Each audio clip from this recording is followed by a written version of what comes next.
Pertanian sebenarnya sebuah lapangan pekerjaan. Ya. Lapangan pekerjaan, betul. Jadi daripada kita milenial itu menghabiskan waktu yang pada hal-hal yang kurang bermanfaat, alangkah baiknya kita menjadi petani. Kenapa menjadi petani? Sel ini untuk memanfaatkan area lahan depan rumah kita untuk bercocok tanam, berternak juga bisa, seperti berternak ayam, bebek atau apa. Datang ke karantina untuk melakukan bimbingan, mencari informasi, karena di karantina ini ada klinik ekspor. Iya. Saya udah pernah sekali ke klinik udah pernah, ekspor. kan? Udah pernah sekali. Keren banget ya klinik ekspornya. Jadi buat yang lain nih,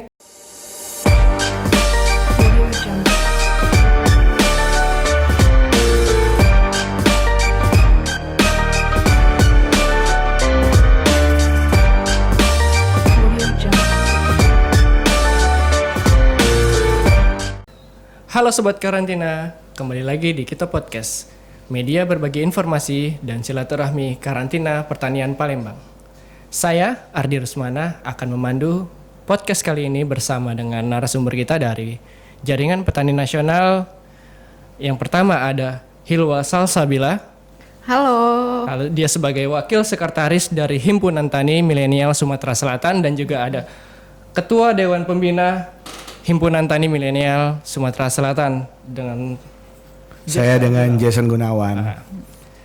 Kita kedatangan tamu spesial nih dari para petani milenial.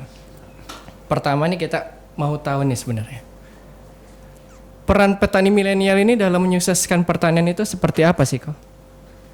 Mungkin. Oh iya. Oh kita Jadi peran petani milenial ini dalam mensukseskan pertanian di Indonesia ini memang sangat banyak, Mas, sebenarnya. Apalagi generasi milenial ini memang dididik untuk mensukseskan pertanian ini dengan basis digitalisasi gitu. Karena kan saat ini Indonesia itu kan sedang berada di revolusi industri 4.0 ya.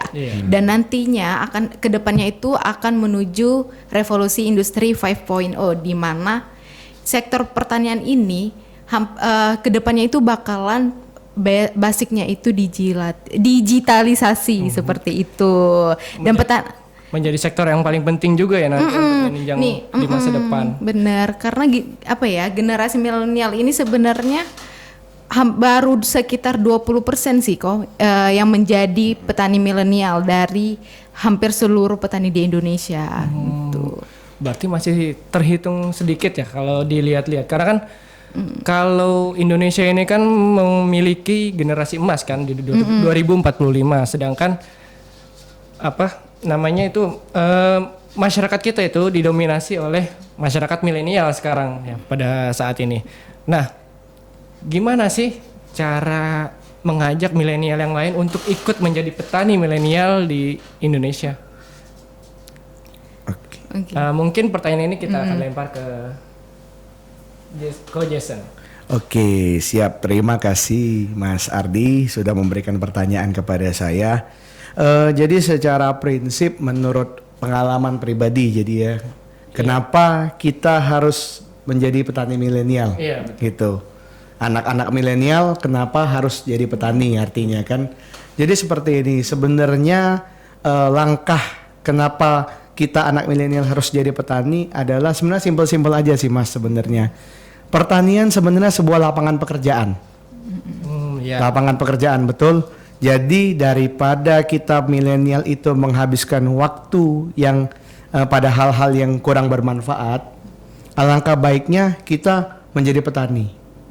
Kenapa menjadi petani? Karena petani adalah hal yang bisa dilakukan oleh semua orang sebenarnya. Apalagi kita Indonesia, mungkin pernah dengar lagu Bukan Lautan Hanya Kolam Susu, Kail dan Jala cukup menghidupimu, dan seterusnya kan. Kemudian ada poin di mana katanya tongkat dan batu bisa jadi tanaman. Itulah kekayaan negeri kita Indonesia. Jadi apapun yang kita tanam itu akan mendapatkan hasilnya gitu di bumi kita Indonesia ini. Itu kelebihannya. Kan gini, Mas. Petani itu kan identik dengan yang namanya berkotor-kotor gitu ya. Iya. Kegiatan bertani itu kan pasti kotor gitu. Iya. Nah, bagaimana sih caranya untuk mengajak para milenial ini untuk ikut bertani gitu. Oke, jadi sebenarnya sih simpel kalau saya bilang bahwa pertanian atau tani itu nggak selalu menjurus ke hal yang kotor tadi sebenarnya, Mas. Contoh, seorang kita udah bicara ke bisnis makro ya. Iya. Seorang eksportir pertanian juga bisa dikatakan sebagai petani toh. Seorang penyuluh pertanian dari sisi mikro, seorang penyuluh pertanian juga bisa dikatakan sebagai petani. Maka nantinya Mas itu nggak selalu bahwa pertanian itu kita menjadi buruh tani gitu. Jadi sebenarnya itu pertanian itu luas ya. Jadi petani itu bisa ada yang kita bercocok tanamnya, ada yang kita sebagai penyuluh, ada yang sebagai pengusahanya juga. Iya, jadi Usaha pertanian. luas banget sebenarnya. Jadi kesempatan besar untuk para milenial ini untuk bergabung menjadi petani milenial ya kan. Iya. Nah, selain itu keuntungannya menjadi petani milenial itu apa? Oke, jadi kita melihat bahwa angkatan kerja ataupun lapangan pekerjaan di masa kini kan semakin sulit, Mas Ardi. Betul kan, kondisi kan sulit mencari lapangan pekerjaan. Nah, jadi daripada kita berpikir lapangan pekerjaan, kenapa kita nggak bikin gitu? Ya. Selain kita bisa membuat lapangan pekerjaan baru untuk orang-orang di sekitar kita juga mendapatkan hasil gitu kan. Nah, itulah kenapa alasan kita harus menjadi petani milenial gitu. Jadi kita membentuk lapangan pekerjaan. Contoh nanti kita bikin misalnya kita punya tanah misalnya di depan rumah kita 5x10. Kita tanamin, kita sambil misalnya petani milenial kan misalnya pekerjaannya sambil kuliah misalnya Mas. Kita bisa mengajak orang tetangga kita ikut membantu untuk ini yang tidak ada pekerjaan bisa kita ajak gitu kan. Nah jadi gambarannya seperti itu. Jadi satu keuntungan menjadi petani milenial yang pasti bisa membentuk lapangan pekerjaan untuk diri sendiri dulu. Yang pasti membentuk lapangan pekerjaan. Kedua juga seperti yang tadi sudah dijelaskan oleh Hilwa bahwa di masa kini itu sebenarnya sudah memasuki era yang bahwa pertanian tuh bukan menjadi sesuatu yang menakutkan lagi. Sebagai contoh, kalau saya pernah mendapatkan penyuluhan sebelumnya dalam kegiatan-kegiatan sebelumnya, itu bahwa kalau di negara Jepang itu pertanian itu menjadi salah satu pekerjaan yang untuk orang kaya gitu maksudnya. Karena kenapa? Pertanian tuh menghasilkan uang sebenarnya. Memang kesannya sulit, capek kesannya, tapi hasilnya lebih maksimal gitu tentu Mas Ardi. Untuk di Jepang sendiri bahkan orang-orang kayanya pun mau bertani gitu. Kenapa di Indonesia enggak? Betul. Karena sudah ibaratnya tuh tertutup oleh sebuah mindset bahwa tani itu kotor, tani itu nggak nyaman, tani itu capek gitu kan. Jadi gitu. kita harus merubah mindset kita Betul. bahwa bertani itu sebenarnya nyaman loh. Betul. Gitu Betul. Kan? Dan juga tentunya menghasilkan uang ya kan. Betul. Nah, selanjutnya nih sebagai petani milenial dan juga berkecimpung di Himpunan Tani Milenial Sumatera Selatan. Apa aja sih gerakan-gerakan yang udah dilakukan oleh Mas Jason dan Mbak Hilwa sebagai petani milenial di Sumatera Selatan?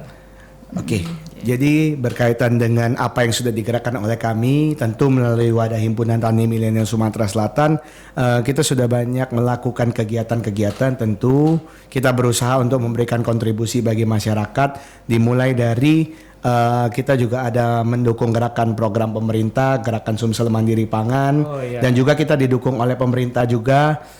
Untuk menggerakkan program pemerintah Provinsi Sumatera Selatan yaitu gerakan Sumsel Mandiri Pangan, di mana Pak Gubernur Sumatera Selatan Bapak Haji Herman Deru itu mengajak kita untuk bertani di pekarangan sendiri, kemudian juga istilahnya urban farming lah kita katakan gitu. Jadi kan. benar-benar memanfaatkan lahan-lahan untuk supaya kita mempunyai jiwa wirausaha, yang mana dari lahan-lahan yang sempit cobalah kita manfaatkan, kita tanamin apa gitu kan.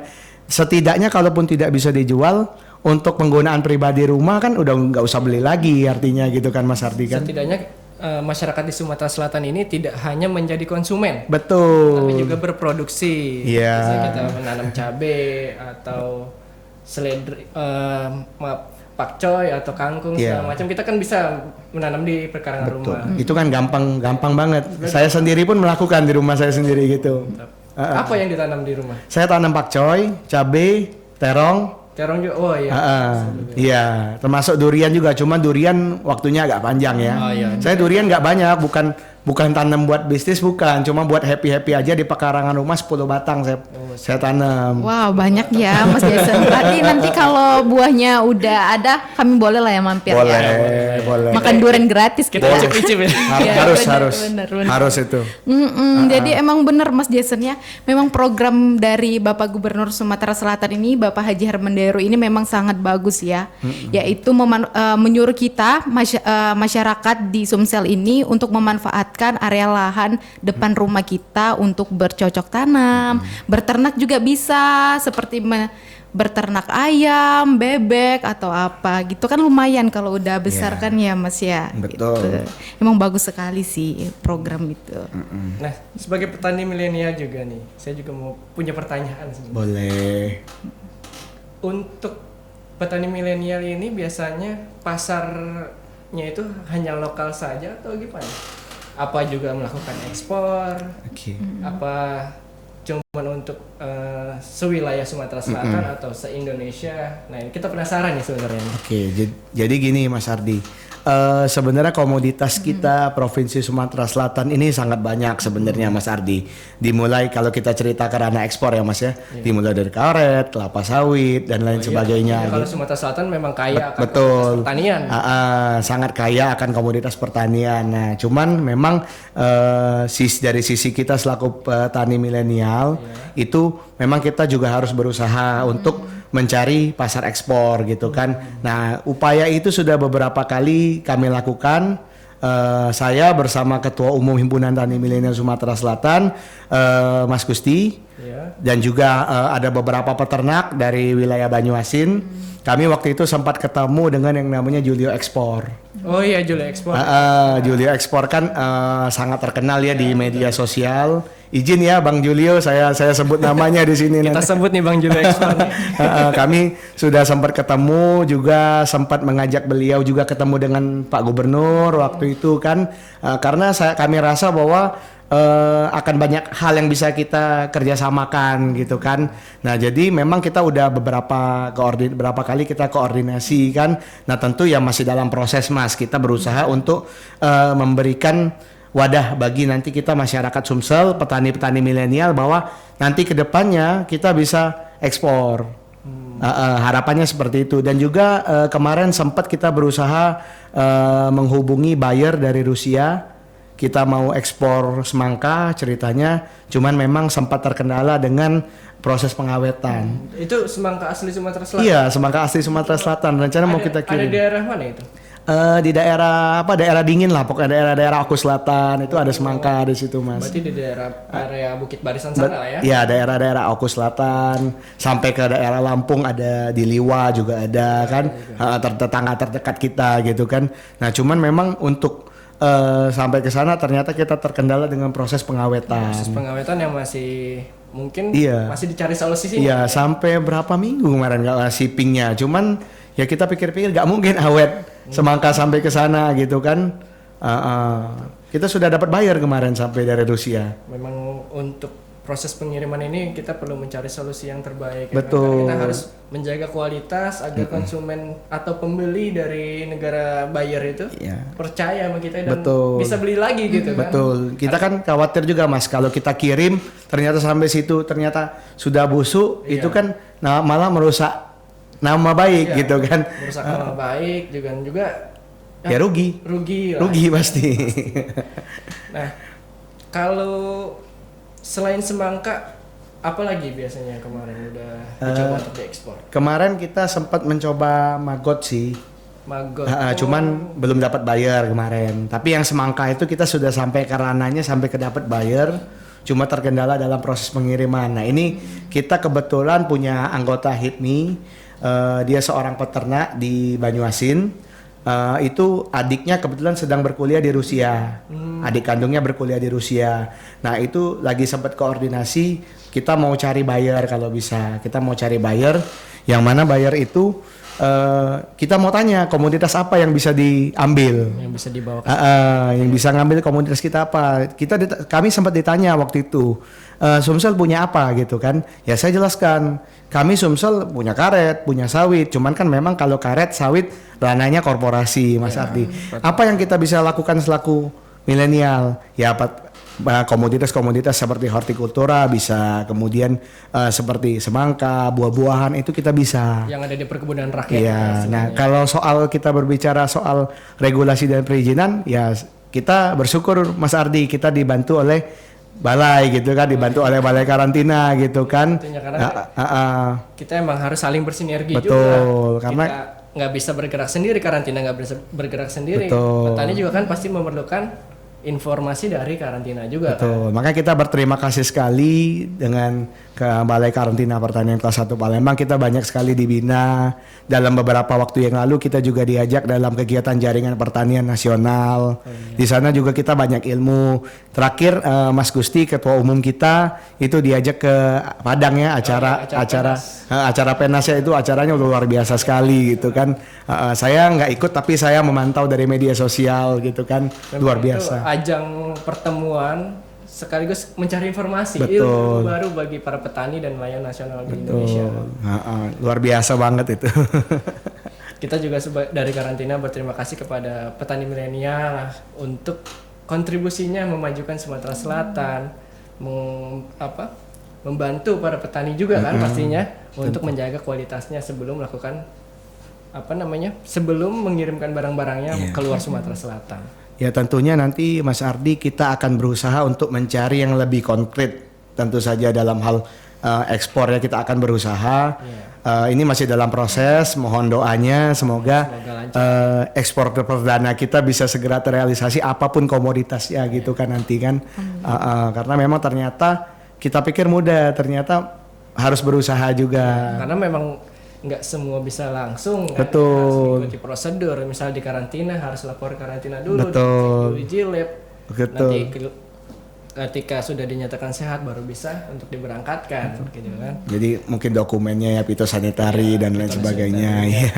Segala macamnya dokumen harus lengkap lah. Betul. Kita sempat kemarin sudah dapat pembinaan juga Mas Ardi, kan kita sempat diajari bahwa kalau misalnya mau ekspor itu harus ada dokumen fitosanitari. Makanya kita berterima kasih banget sama balai gitu kan, sudah sangat dibantu. Cuman memang mungkin belum rezekinya aja sampai kita mengekspor, tapi ini masih kita berusaha. Tidak apa-apa. Yang penting pertanian di Sumatera Selatan ini lebih berkembang, lebih maju. Harus. Peningkatan setiap tahunnya. Harus, ya. Tapi kalau ekspor saya rasa kita Sumatera Selatan sendiri sudah luar biasa lah ekspor sebenarnya sudah. Dari karet, sawit, sampai ke kalau kita berbicara sawit sampai ke limbah-limbahnya pun bisa diekspor semua ke PKE, kemudian apa tuh bisa diekspor semua. Justru dari cangkang sawit itu kita bisa mungkin negara lain menggunakannya juga kan sebagai bioenergi. Bioenergi betul untuk energi terbarukan untuk gitu. Bahan bakar.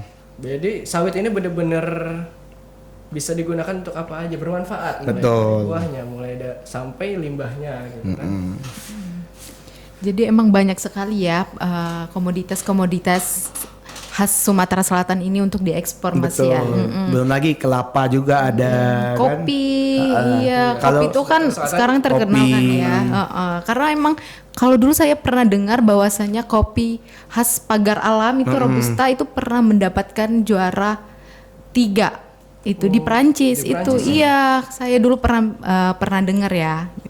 Karena emang kopi Robusta khas Pagar Alam itu memang enak sih, memang kualitasnya bagus juga. Kopi-kopi di Sumatera Selatan ini sebenarnya juga kan banyak kan, kita harus gali potensinya lagi. Iya benar. Bersama-sama lah kita mengadakan misalnya bimbingan teknis atau segala macam. Iya.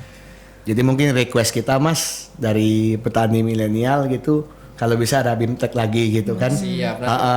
Akan ada BIMTEK selanjutnya yang tentunya ya bertujuan untuk memajukan pertanian lagi, memajukan komoditas-komoditas yang ada di Sumatera Selatan ini. Karena kan nanti kedepannya juga tidak hanya pertanian saja, juga ada dari peternakan, ada juga yang mungkin berikutnya perikanan. Ya, kedepannya lah kita majukan sama-sama Sumatera Selatan ini. Apa yang ada di Sumatera Selatan kita kembangkan. Kalau perikanan kebetulan saya juga peternak ikan Mas. Ikan apa tuh? Saya ikan patin. Wah, banyak sekali bisnisnya Mas Jason ini luar biasa. Awalnya sih mencoba aja gitu. Jadi kalau kita memelihara ikan itu kan bukan sekedar memelihara aja, tapi kalau bisa dari hulu ke hilir, dari mulai penyediaan pakan, sampai ke panennya itu harus kita pahami betul. Karena kalau kita menggunakan pakan yang jadi aja itu nanti takutnya ketika panen harganya nggak cocok. Harganya nggak cocok, hasilnya nggak Iya. sesuai harapan. Tapi kalau kita bisa berusaha untuk kreatif, sumber proteinnya kita cari yang lebih murah, bagaimana caranya, itu mudah-mudahan kalaupun nggak untung nggak akan rugi. Iya, setidaknya balik modal. Iya, setidaknya balik modal. Untung dikit nggak masalah. Iya, paling nggak tetap lah kalau kita berbicara, ini saya jadi bukan cerita ke petani lagi, ke bisnis gitu kan. Kalau kita berbicara bisnis, kalau rugi jangan, kalau untung tipis boleh lah gitu. Kalau rugi kan namanya makan modal. Yang penting bisa sustainable, bisa. Betul, harus sustainable dong. Iya. Oke, nggak kerasa nih kita udah sampai di penghujung acara nih. Memang kalau ngomongin soal pertanian ini nggak akan ada habisnya ya pemirsa kita podcast. Nah, tapi mungkin nggak hanya sekarang aja kita berkesempatan untuk membahas pertanian ya. Mungkin ada episode selanjutnya nih nanti membahas pertanian di Sumatera Selatan maupun perikanannya. Kita juga nggak tahu akan ada kejutan apa nanti. Iya. Nanti kalau udah berhasil ekspor lah. Wis, kita nantikan ya ekspornya. Gak apa, nanti kita akan laporkan progres kita gitu kan. Progres kita nanti udah sampai mana nanti, dan sebagainya kita akan laporkan lagi dalam kita podcast ini gitu kan. Oke, mantap. Kita tunggu laporannya, kita tunggu reportnya. Iya. Oke. Kita lupa nih, kita punya salam dari Palembang. Apa tuh? Jadi kalau saya bilang salam dari Palembang, kita jawab Kito Paca. Kita baca. Oke. Oke, kita salam. Kita coba dulu. Kita salam dulu buat pemirsa kita. Boleh. Salam dari Palembang. Kito Paca. Oke, Kito Pacak ini punya kepanjangan sebenarnya. Apa tuh? Apa tuh? Kito Pacak itu adalah kerja ikhlas tercapai optimal, profesional, amanah, cermat, akuntabel dan konsisten. Woi, keren. Jadi luar biasa. Kito Pacak ini adalah harapan dari kepala balai kita. Oke. Jadi Mantap. kita harus bekerja yang optimal dan juga tentunya konsisten dong. Karena kalau nggak konsisten, masa kita kerja malah menurun kan? nggak Iya, mungkin. konsisten dan Harus konsisten meningkat dan kalau meningkat. bisa. Iya. Nggak boleh stagnan ya. Iya, wajib lah kalau konsisten. Iya wajib. Oke, karena udah di penghujung acara, saya juga mau mengajak nih untuk teman-teman petani milenial, jangan pernah ragu untuk datang ke karantina untuk melakukan bimbingan, mencari informasi. Karena di karantina nih ada klinik ekspor. Iya. Saya udah pernah sekali ke klinik udah pernah, ekspor. kan? Udah pernah sekali. Keren banget ya klinik ekspornya. Jadi buat yang lain nih, teman-teman petani milenial jangan ragu, datang ke kita, tanyakan. Nanti pejabat karantina di sini akan menjelaskan sedetail mungkin apa yang diperlukan oleh para petani milenial nih, misal mau ekspor. Tentunya juga kalau misalkan mau mengirim komoditas pertanian ke suatu daerah lain, apa yang harus dilengkapi gitu kan. Kadang kan ada orang kirim bawa barang bawa aja gitu. Ketika ditemukan, ketika bertemu dengan petugas kita, wah ini barang saya. Iya. Nah itu kan sebenarnya perlu edukasi lebih lanjut gitu kan. Makanya nih sebagai peran petani milenial, marilah kita ajak, kita sama-sama diseminasi informasi mengenai lapor karantina. Oh iya Mas Ardi, nanti saya ada rencana mau ngirim sarang burung walet sih. Wah ini Tapi bukan ekspor sebenarnya, ya kirim ke luar negeri buat ada keluarga kita di China itu lagi kondisi tubuhnya kurang sehat. Oh, iya. Jadi kemarin video callan dari China ke sini katanya ada nggak sarang burung walet. Saya bilang saya bingung ngirimnya, tapi saya keinget karantina gitu kan. Nanti coba saya mau mohon petunjuknya gitu Mas Ardi. bisa nanti datang ke klinik ekspor kita. Siap. Nanti dari pejabat karantina hewan akan memberikan informasinya secara detail apa saja persyaratannya. Gitu. Karena kan kalau kita ngirim tanpa surat dari karantina kan nggak bisa, karena kita nanti di situnya juga bermasalah karena nggak ada surat kesehatannya. Tapi kalau udah ada surat dari karantina mereka juga berani terima gitu kan di Karena sana. kalau untuk ekspor ke Tiongkok sendiri itu punya persyaratannya tersendiri. Nah, untuk lebih lanjutnya bisa tanya di Instagram juga, nanti akan dibalas, nanti akan diberikan informasi juga. Mantap. Datang ke klinik ekspor lebih lengkap lagi infonya. Siap. Keren sih. Keren banget ya balai Luar karantina. biasa. Oke, pemirsa kita podcast, kita udah di penghujung acara. Terima kasih banyak untuk Mbak Hilwa sebagai sekretaris HITMI dan juga Mas Jason sebagai ketua dewan pembinanya Iya, nih. terima kasih. Langsung Terima kasih, hadir loh Mas ketua dewan pembinanya. Nanti kalau bisa next sama Mas Gusti ketua umum kita juga. Nanti kita atur yang lebih lanjut. Siap. Oke, terima kasih. Oke, kita tutup lagi dengan salam kita ya. Oke. Salam dari Palembang. Kita Paca. Sobat Karantina, sampai jumpa di episode kita podcast berikutnya. Dah. Dah, see you. Terima kasih. Oke, makasih.